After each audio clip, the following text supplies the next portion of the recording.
penyelundupan narkotika jenis sabu seberat 50 kg.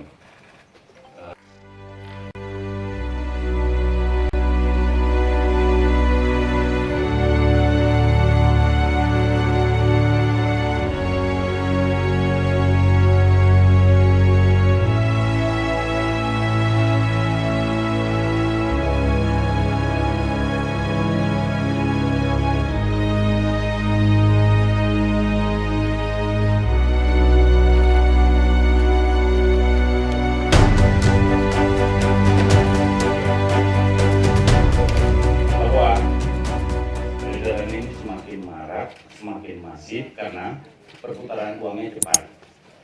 Kita akan menginterogasi bekerja sama dengan Angkatan Laut, kemudian kita akan membawa ke Jakarta, mengembangkan.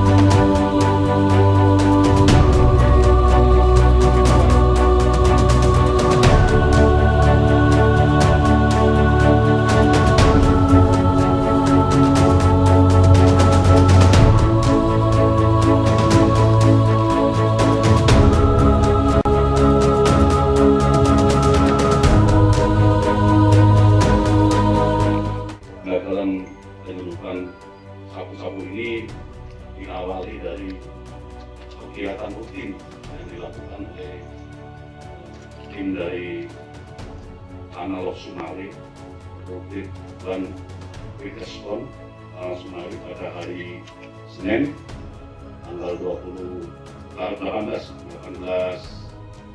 Maret 2019 saat melaksanakan patroli rutin. Dua sirder kita melihat ada dua speedboat yang bergerak dari tengah menuju ke pantai. Kondisi itu kita sangat curiga, kemudian dilaksanakan pengejaran oleh tim kita, dua sirder melakukan pengejaran, kemudian berhasil dilaksanakan pengundian. Kemudian tim kita melaksanakan penggeledahan, pemeriksaan dalam dua speedboat. Ternyata didapati ada 5 bungkus kotak plastik. Setelah dilaksanakan pemeriksaan, isinya adalah sabu-sabu. Ada 50 bungkus, bungkusnya kalau 1 kilo berarti 50 kilo. Kemudian secara intensif dilaksanakan pemeriksaan, kita dapati juga satu senjata laras pendek, pistol, disertakan ujung buat butir amunisi. Tentunya ini tidak hanya keberhasilan tim dari Lanal, tapi juga informasi dari masyarakat juga, kerjasama dari BNN, demikian juga dari Polres, sehingga informasi-informasi yang kita dapat bisa kita lanjuti di lapangan.